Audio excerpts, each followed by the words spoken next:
Hey guys, and welcome back. So today I want us to try to redefine a very common word in our vocabulary, and that word is stress. Because if I was to walk up to you and ask you, are you stressed? Your brain is probably going to go automatically to work, money, family, relationships, any health problems you have going up, anything like that, right? And yes, those are stressors, right? But our bodies have a much broader definition of stress than we do.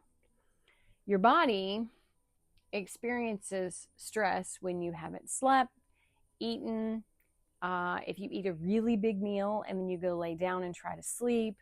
Illness is a stressor to the body. Extreme temperature. Exercise is actually technically a stressor to your body too. No, you can't not exercise, but it is technically a stressor. Even wonderful things are stressors to your body, right? If you're getting married, having a baby, traveling. If you've ever traveled out of the country, that can be a stressor too, right? So I spend a lot of time studying different things, and it's led me, right, to believe that stress isn't necessarily good or bad. Stress is essentially a demand that requires your body to adapt. And that's the definition I want us to work with today, because once you understand it that way, right, well, then you start to understand why rhythms matter. Our bodies love predictability, okay? Your body is constantly trying to anticipate, well, what comes next? It doesn't wait until you fall asleep to be like, I bet Sarah's sleepy. It doesn't wait until I wake up to be like, oh, Sarah's awake. What are we going to do, right? There are biological clocks operating throughout the body, coordinating the central clock in the brain and strongly influenced by how much light and darkness you get in your day.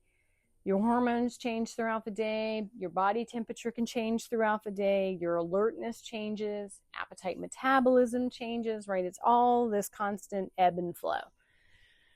So I started studying in some of the more traditional, right, items that are out there. And I have learned that while, according to the clock on the wall, we're supposed to be doing one thing, our biological clock is probably telling us we should be doing another. And I think that's fascinating because my research into Ayurveda has actually opened up a couple of things that actually make sense.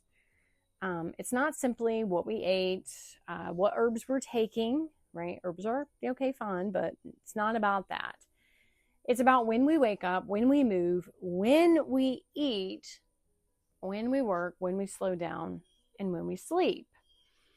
And there's actually a word for that concept in Ayurveda, right? But it means daily routine. And I'm not going to bore you with the specifics of all the intricate names, but I do find these periods very interesting as I studied them and compared them to modern, right? So I'm not asking you to believe this ancient circadian understanding, right? They're different systems, but I think comparing observations is fascinating. And I've put some of these things into practice in my own life, and I find it quite interesting the way my body is actually working now. So roughly between 6 a.m. and 10 a.m., right, this period of time is associated with qualities like heaviness, slowness, stability, coolness, right? So let's think about how that looks like in a lot of our days, right? We wake up. A lot of us are lying in our bed, especially in the wintertime, all snugly under our big blankets. We don't want to get up. We're sluggish. But this concept in Ayurveda says, too bad, too sad, get out of bed and start moving anyway. This is traditionally the period of daytime when movement was encouraged, right? And here's where I think ancient observations and modern physiology have a very interesting conversation, because modern circadian science tells us morning light is an important signal to your brain's internal clock, and movement in the morning can actually help with alertness and your metabolic health. So maybe they did know something. So no, you don't have to wake up at 5:30 in the morning and go do CrossFit. If you do, my hat's off to you, but that's not what I'm saying. But what if you just got up and just used your body, right? You open the blinds to light in your house. You step outside with your cup of coffee, watch the sunrise, maybe do some stretching while you're waiting for your coffee to percolate, water your plants, which reminds me I need to water my plants. Just do something that's mobile, right? If you work from home, right, and you find you're kind of chained to your desk a lot, get a walking pad. We don't fetch our water and firewood and milk cows consistently. I know some of y'all do, right? But for the majority of people, we don't. And modern convenience in a lot of our lives has removed the enormous amount of natural movement that was already factored in. And this is wonderful in some ways, right? But it means movement has now become just another thing we have to remember to do. And then there's cortisol. And I'm willing to die on this hill, right? But I maintain that cortisol has the worst PR department in the entire wellness industry. It's like they needed a scapegoat and cortisol became it. Because apparently, if you read just the headlines, you're supposed to spend the rest of your life trying to get rid of it. Please don't do that. You need it. Cortisol follows a circadian rhythm. It generally rises towards the morning. There's also the cortisol awakening response, where cortisol typically increases about 30 to 45 minutes after waking. This is normal. Cortisol helps mobilize energy and supports alertness so you can actually get up and function, make it to the coffee pot, right? So the goal isn't, how do I shut off my cortisol, right? It's not what you want. Better reasoning is, how do I support a healthy daily cortisol rhythm? Well, it's pretty easy. That's where morning light, consistent sleep, wake times, physical activity, and rest in your daily habits can help, right? We're giving our biological clock consistent information, right? Light means daytime, movement means activity, darkness means nighttime, regular meals become another timing cue for your metabolic system, and you start to create this beautiful rhythm, right? So between 6 to 10 a.m., we want to get up and we want to have some movement, right? Between 10 a.m. and 2 p.m., well, the conversation changes a little bit, okay? This time period is associated with heat transformation and digestion. So traditionally, right, this is when Ayurveda recommends placing your largest, most substantial meal. Once again, I find the comparison with modern research quite interesting. We know metabolism isn't identical at every hour of the day. Meal timing does matter. Insulin sensitivity and glucose handling follows daily rhythms too. That doesn't mean everybody needs to eat lunch at precisely 12 or 3 or the world will end. It's not how that works. We don't want to turn this into another rigid health rule or another stressor, if you will. I'm just talking about patterns here, right? Ayurveda is about pattern. So as the day becomes active, eat and digest, right? So you're up, you're moving, you eat your big meal, and it digests. As the day winds down, begin dwindling down your food too. It brings us to something modern life does extraordinarily well. We eat our largest meal of the day usually in the evening. And then we always have stomach problems. Your body so here's the thing. I want to be careful with how I say this. Your digestive system doesn't turn off when you go to bed, okay? Your brain might be down, right? Your eyes might be closed, but everything else is still going. So eating a large meal close to bedtime, right, is making your digestive system work when your body is trying to transition into nighttime. For some people, late heavy meals can contribute to reflux, discomfort, poor sleep, or unfavorable glucose patterns, right? So think about how different you feel after eating a huge meal at 9:30 and crawling into bed compared with finishing dinner early and giving yourself some time before sleep. So that would be a stressor on your body. Nobody's yelling at you. You didn't get some big scary hospital bill in the mail. Nothing emotionally stressful happened. You just unfortunately gave your body two competing jobs at the same time when it was trying to transition towards rest. That's what I mean when I say we need to expand the definition of stress. Now, between 2 p.m. and 6 p.m., right? This is, I think it's called the Vata period. Again, not important, but it's associated with movement, activity, creativity, and change. So this is another place where I think we can become more intentional, right? A lot of us hit that afternoon slump, right? And think coffee, sugar, snack, something has to wake me up, right? But maybe sometimes the first thing we needed was to just go move, get up, walk around.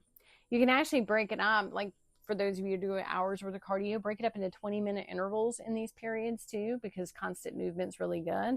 Go outside, change the environment, right? If you get phone calls, make it your pattern whenever you get a phone call that you just walk. I've walked the island in my kitchen many times. So we're going to have an entire conversation coming up about blood sugar and why something ridiculously simple as walking after a meal can have a measurable effect. That's a whole different video by itself. But for today, I just want you to start to think differently, right? Movement isn't simply something we do to burn calories, okay? In Ayurveda, they don't even count calories. It's kind of what turned me on to it because I don't have time to do that. But anyway, movement is biological information to your body, right? Then the clock repeats. So this is where the Ayurvedic clock gets particularly interesting, right? Those same 3 periods repeat in the evening and overnight, right? So roughly 6 p.m. to 10 p.m., right, returns to Kapha, right? So think about those qualities again. Slow, heavy, calm, stable, okay? In this tradition, uses this as your natural wind down period, right? Maybe we don't need to cram 6 more things into our evening. Maybe we don't need to answer work emails at 9:30, right? Maybe for some of us, we don't need to be planning videos at 11 p.m. Maybe we don't need bright lights everywhere. Maybe we don't need a giant meal at 9 o'clock. Maybe this is where we intentionally begin telling the body, I'm done for the day. I mean, a lot of us walk around saying we're done. Maybe we really need to mean it. Lower the lights in your house. Cut down on your eating. Take a gentle walk.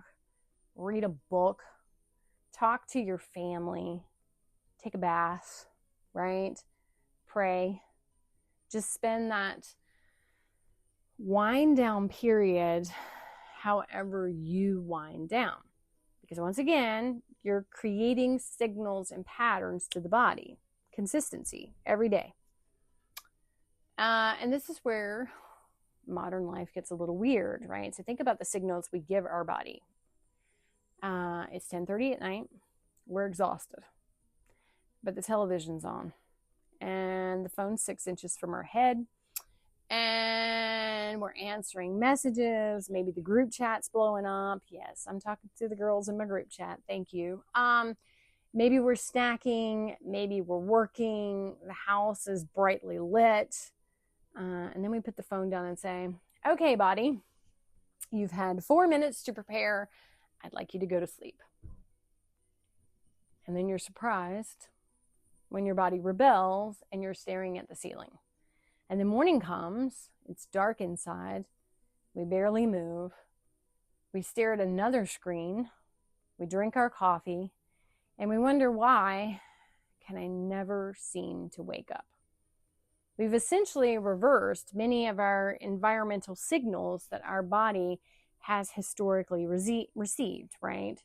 Darkness and inactivity during the day, light, food, and stimulation at night.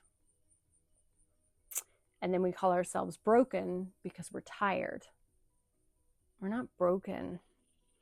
Maybe some of our signals are just simply very confusing. So that's what I mean by rhythm. This isn't about living like somebody in ancient times, right? It isn't about throwing away your electricity and going to bed when the sun sets, although I haven't been known to do that. It's about asking, where can modern life and human biology meet? Somewhere in the middle, right? Maybe you work from home, or you're a stay-at-home mom, right? And you're trying to find ways to work things in. Get a walking pad. Walk circles around the kitchen. Like, turn on music and dance with the kids early in the morning, right? They have a lot of energy anyway, right? If you're in the office, take 5 minutes and just go for a stroll, right? It's about the intentional pattern that you're trying to develop. And every day doesn't have to look the same for these mild movements, right? After dinner, how about let's all just go for a 10-20 minute walk down the road, talk about our day instead of sitting there on our phone staring at it.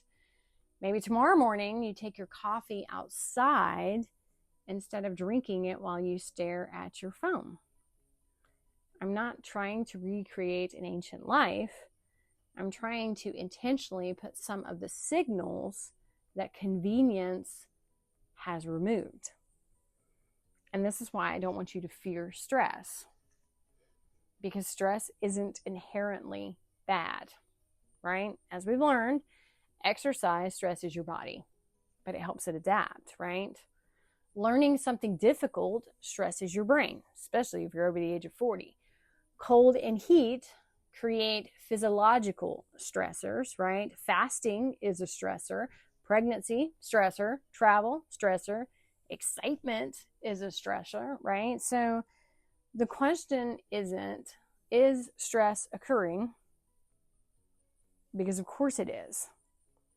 The better question is, or questions, how much, how often am I recovering from it? Am I creating enough rhythm that my body knows when it's time to activate and when it's time to shut down? And that's a completely different way of looking at stress. So I want you to try an experiment. This is one I've actually done close to myself, and it's not going to cost you anything but time and intention. So you don't need any supplements, no cortisol detoxes, no gadgets required, just an experiment with rhythm. I want you to get up every day at the same time. I want you to get some outdoor light first thing in the morning. I want you to put some movement in that first part of your day and try eating your more substantial food earlier rather than saving everything for later in the evening. Notice I said try. Move a little bit after your meals. And when evening comes, actually create evening. Dim the lights, stop working, give yourself some space between dinner and bed when your schedule allows, but don't obsess over it. I just want you to observe. How's your energy? How's your appetite? How's your sleep? How do you feel in the morning? So what I did, right,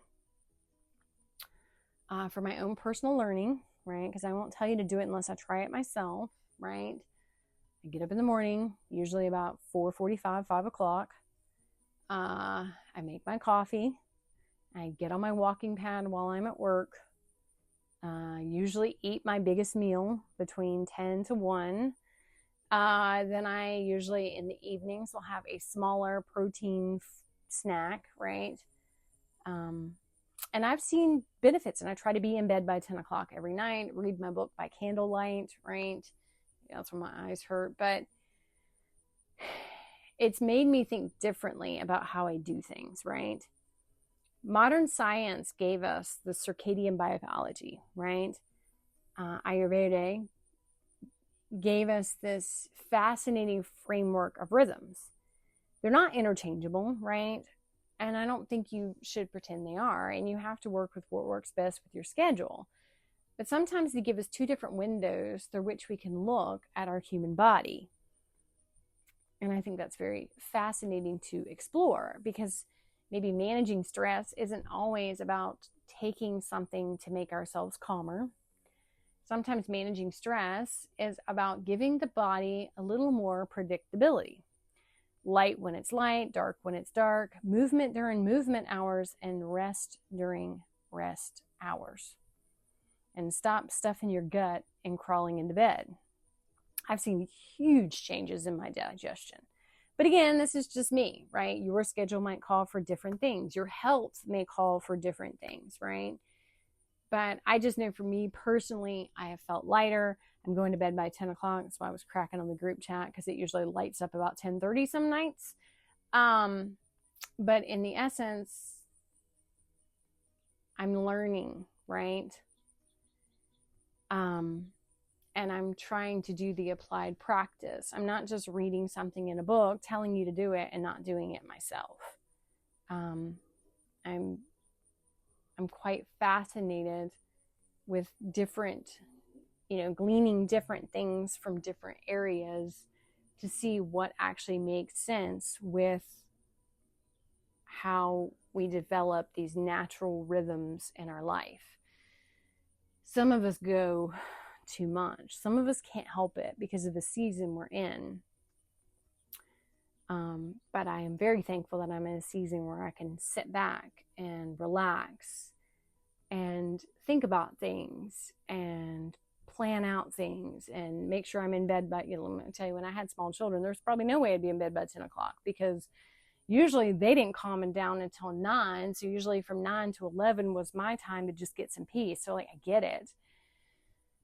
But what I found is if I went to bed earlier and then I got up earlier, it was better to sacrifice the hours in the evening and get up earlier to accomplish things. And yes, you have to move quietly around the house.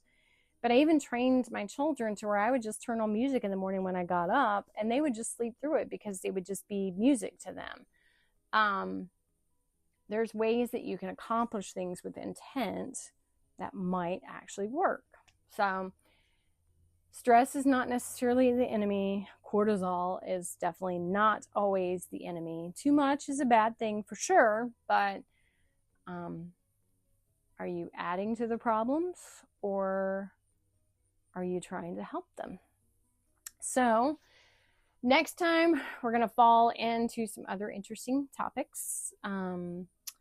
So until next time, guys, I'd like you to stay rooted, stay curious, and as always, keep growing in grace.